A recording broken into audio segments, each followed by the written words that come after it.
Okay, we get to go first, and we have, oddly, we have the couple of cards that thematically share a very similar theme, which is come in, exile something, and then your opponent gets something when they go away. I don't know how I feel about these, given how power creep has just risen so much, you know. Let's Thoughtseize before the Beanstalk, because I've got no synergy for this quite yet anyway. I really...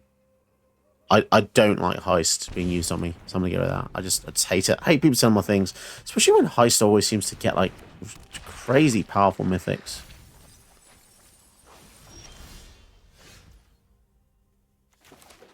Do I want to exile this? Oh, let's just go for the hand, I think.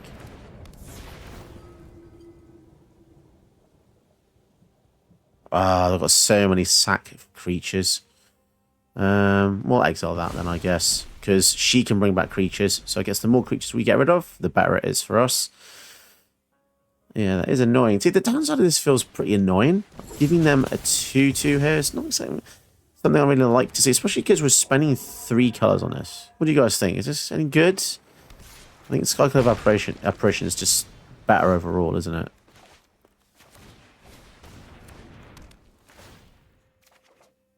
Eerie Ultimatum. Okay, well, that's something to build towards, I guess.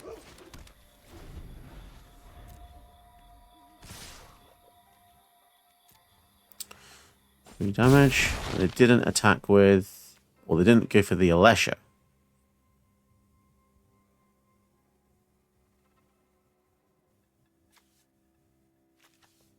Okay. Kind of hope we can keep the Selfless Savior here. If we can keep the Savior, it means that the Betor should hopefully stay alive. If they have a kill spot, they can kill it with the Bone Crusher Giant. Okay, that's irritating. Well, good news is we do get to draw a card here with the up the Beanstalk. So land would be good. Okay, Fragment Reality. Sure. Let's see how this goes. I mean, if they have any more sack effects, that would be pretty sad. But maybe we just leave this in the graveyard. If they do.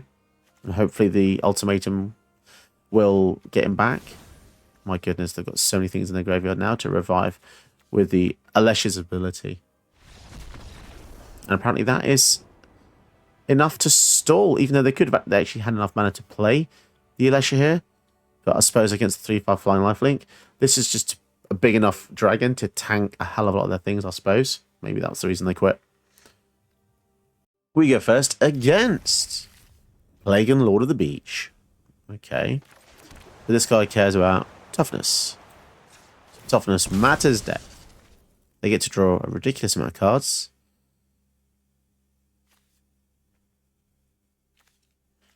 We'll go for a green-black because we have the Insatiable Avarice we want to use.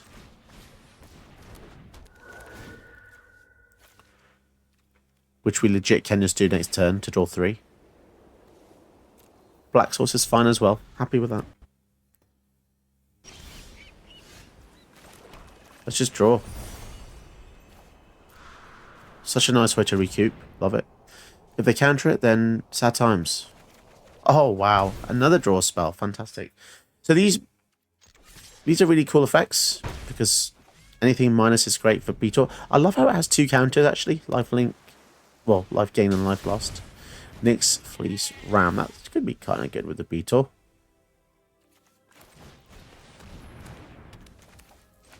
I think it's very tempting to use the Fatal Push on something. With the fetch land, we can kill anything we want, really.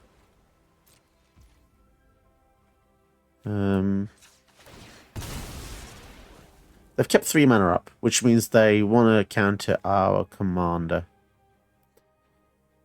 So,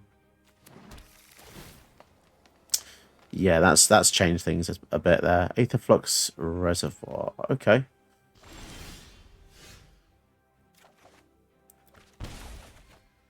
Reanimate. Ooh. That's such a good card when someone's using counter spells. Let's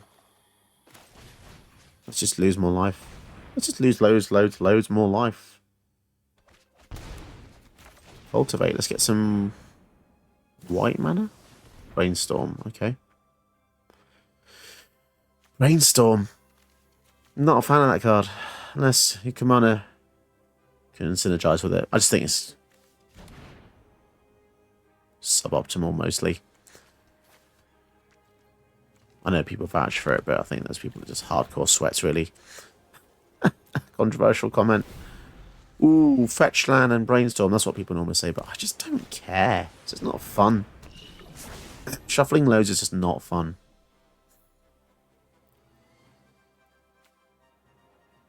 So this can make this a 5-5. Oh, they're going to flicker it again to draw. Okay, well, their shields are completely down now. Interesting. And it does mean we can just go for the Betor. Campbell's excellent as well. Oh, wow. So many things. I think we just play the Campbell. Campbell versus a white-blue deck is pretty insane. Any reactions they have with instants and sorcery is just going to hurt them. Clammy Prowler. Whenever this attacks another target attack creature, can't be blocked this turn. Okay. Okay, so Campbell's just instantly gone, which is understandable.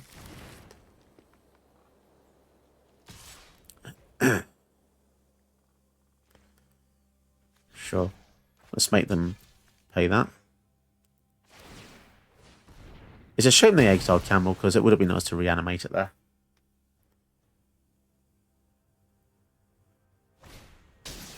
Welcoming Vampire. So once again, just kind of tapping out. Stronghold Arena. That's going to be nice to gain us some life. Lots of life gain everywhere. Now what do we want to do? I think we want to kill this, because that just gives them default draw.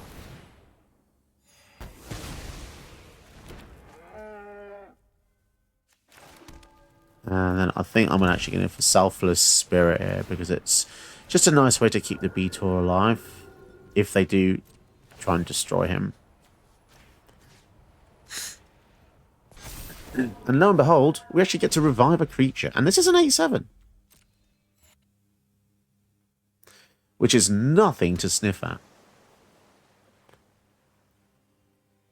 Or scoff at, should I say. I'll probably be saying that incorrectly. Oh, destroy creatures with power greater than... Okay. Destroy. Interesting. Destroy is a powerful word there. So basically, 5 mana to kill the Selfless Spirit. They could have a follow-up play, to be fair. I think I'm just going to reanimate the Selfless Spirit. Oh.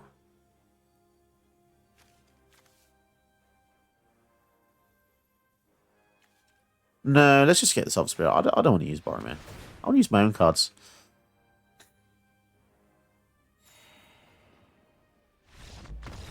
Apparently that was enough, so they probably had another board wipe in their hand, and just by bringing back something that could save the team was enough. Awesome. Alright, so this just gets really, really weird, right? I've been playing ever increasingly hard enemies, and now I'm facing Golos, so what the actual hell's going on? I'm properly confused, guys. Why am I facing Golos? Is the queue just... Also, why is his dragon animating incorrectly? What's this purple stuff going around him? Oh boy, there's some weird things that I don't have the answers to here. I honestly couldn't tell you what cards in my deck are causing me to go against hell, but it is pretty demoralizing, to be perfectly honest. Nobody ever has the answers for me. Nobody even watches these videos anymore. My channel has just been in a strange state recently. Kind of just shadow banned. Like, weird. I don't know. I don't know. His channel's in a weird place right now. I don't feel very confident making videos that are just against, for some reason, LQ, but also to make it worse to a dwindling audience, it's like, you know, what do I do? Do I just stop? To be honest, it is a sad state of affairs. You know, it wasn't just like the early days when I kind of had a lot of fun, interesting matchups. But now I feel like I'm being punished for playing the game, and I'm being punished for creating videos. So, what do I do? Don't know. It is depressing, though.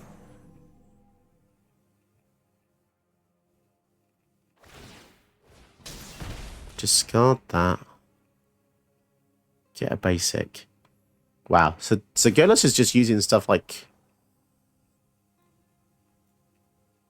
That's actually quite strong on 5-color deck. And they get a red source. Okay.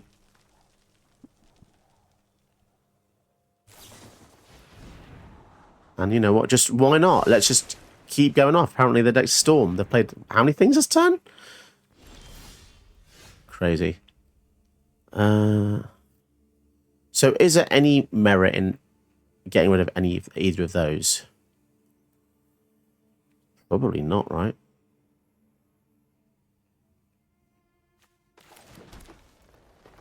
Let's just attack and see if they block with both.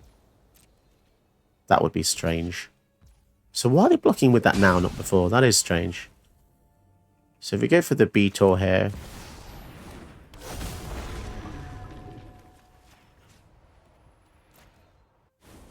Okay, see what happens. I mean, I assume they don't have a board wipe because they played the Elvish Mystic, but...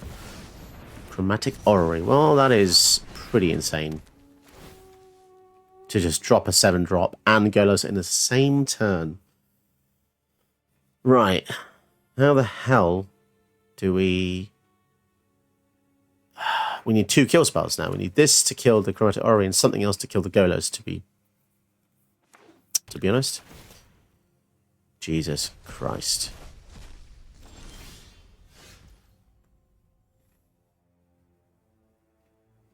Yeah, this is really irritating. Okay.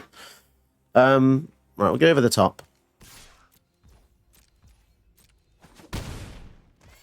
Gain that life.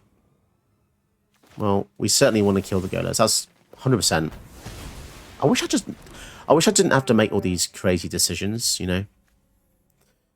I just want to play some fun things, really. Not have to deal with this.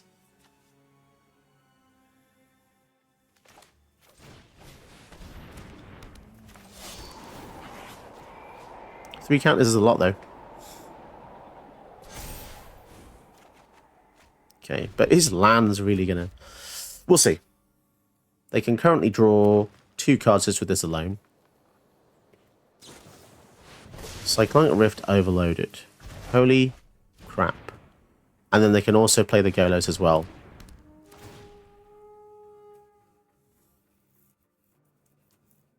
I honestly don't know what to say or how to compete against these types of decks.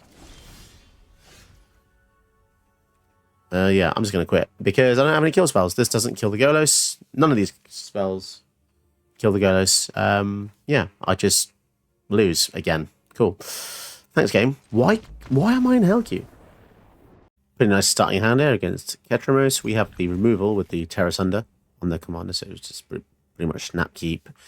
And 3 cards, in fact, that help us lose life. Now, remember that I said losing life is important for this deck because we want to trigger the second of his abilities. Although, saying that, it's all one ability, which is interesting. It cares about life gain and life drain all in the same breath. Intimidation Tactics have already discarded Ability Citadel and exiled it. That is so annoying. Okay.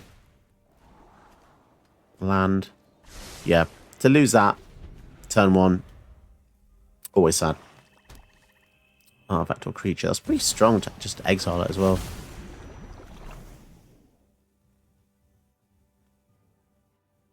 Exile target card from a graveyard, and then they're going to discard another card. Holy crap! That is super aggressive. They'll probably get rid of Terra Sunder, right? No? Okay. Absolute son of a bitch.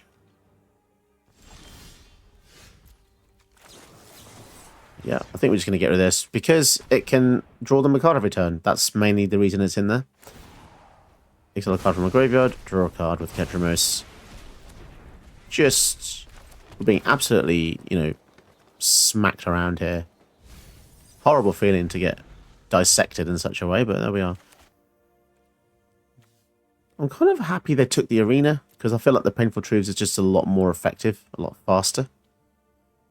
Strep draws us 3. Unless, of course, they just discard another card from my hand, and then their deck is now a bloody discard deck.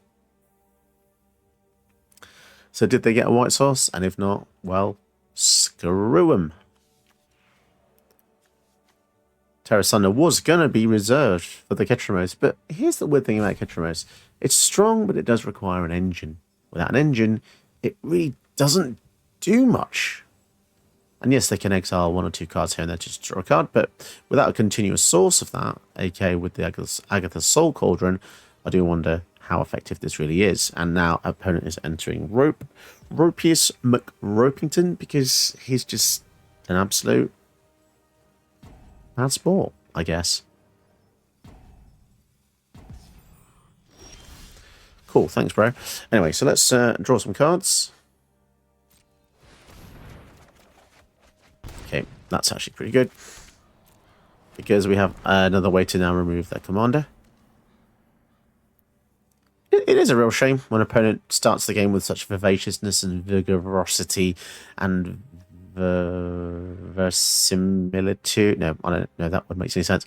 But, you know, it's one of those people that just, like, runs at you full speed, smacks you right in the face, and then pushes you on the floor. And then they're like, haha, what are you going to do now? And then, you know, you just get up, you dust yourself off, and then you throw a hand grenade at them. Suddenly you've just destroyed their kneecaps and their shins, and they can't do anything, but they sit there in absolute just paralysis as you are now standing above them. And pointing down at them and just kind of thinking, you know what, you deserve this. You deserve to not be on your feet anymore because you so quickly shot me down when you had the chance. But yeah, it is just absolute piss take when this happens. I want to bring you cool Betor.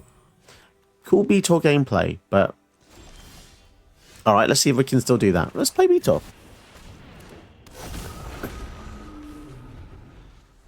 Just quit. Just quit, bro. I mean, I could quit, but I want to get that victory point. I want to get that victory point. I want it. Give it to me. Give it to me now. I don't get this. Because, so you get some, there's like different degrees of roping, right? Which is interesting. You get the people that are just absolutely toxic, brain lingering pain ropers. The people that just like go through every phase, every step and drain that freaking clock dry, then it goes to you. But this guy, they're kind of just like, this kind of roper is different. So they'll go through a few phases on the turn, they'll get bored, then they'll pass back to me. They'll let me play my turn, and then we get back to them. And then suddenly it's, I don't know, back to roping again. It's just weird, the different types of ropers that exist, right? And now they decide to quit after that prolonged pain. I don't really understand it. You know, there's definitely some psychology to be delved into there as to the different types.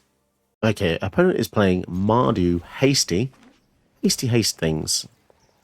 Can we sufficiently slow them down enough?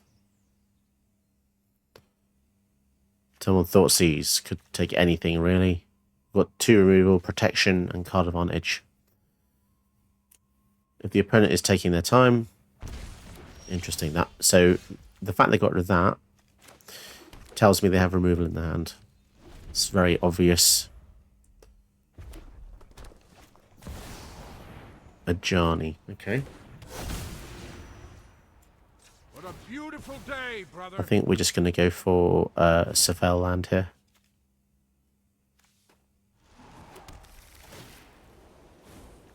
Exemplar of Light. I feel like that's a little bit too slow.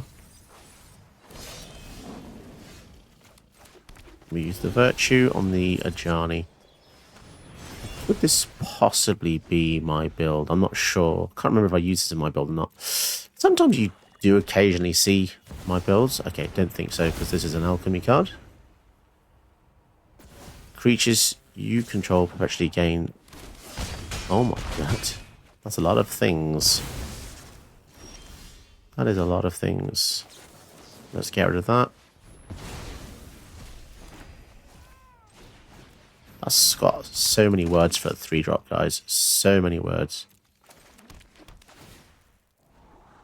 Urgent necropsy. That's actually really excellent here, because it can kill a couple of things using the cards in our graveyard, which they've kindly put there using Thoughtseize and other things. Nereve. No haste itself.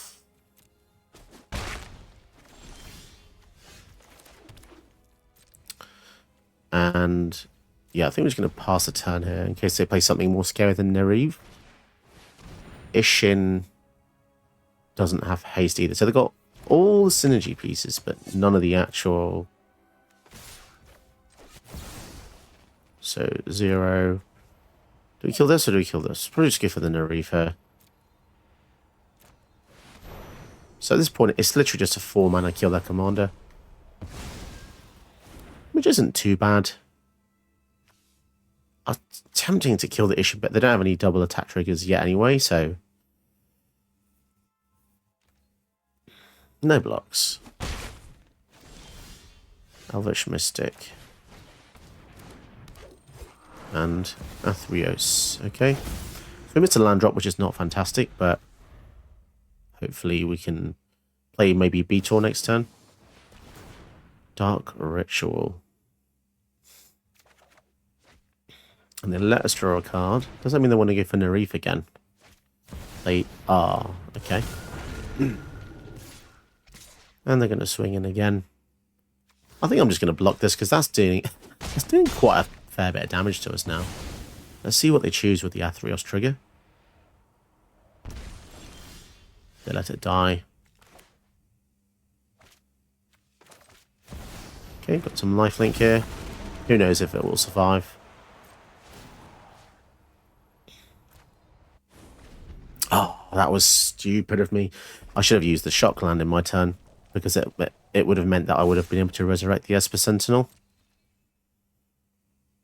I'm actually not going to block, because I feel as though they have some damage effects coming in here.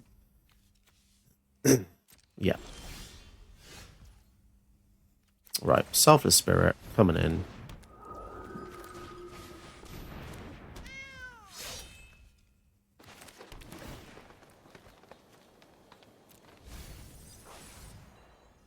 And yeah, we'll get the Sentinel because we've dealt the damage. Yeah, it's a shame we didn't get the previous turn, although it doesn't seem to matter too much.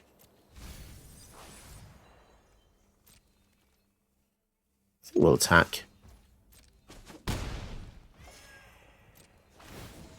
3 counters. We put 3 counters here.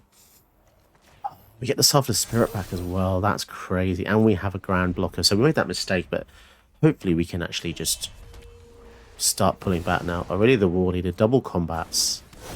That is annoying. Although we can do some interesting things. We've got ways to survive these 2 attacks here. So additional combat steps. Well, this is interesting. So... well, ironically, we're going to sack the Selfless Savior to make the Selfless Spirit indestructible.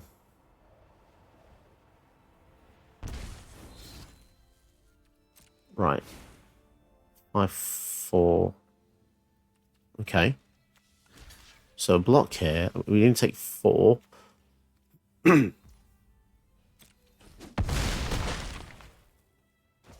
So they can attack again, but we have an indestructible spirit here, and they are. Well, that's a real shame. Because we now have to block with Kurtzil, but we do kill their commander. Okay, and we have lifelink on the swing back.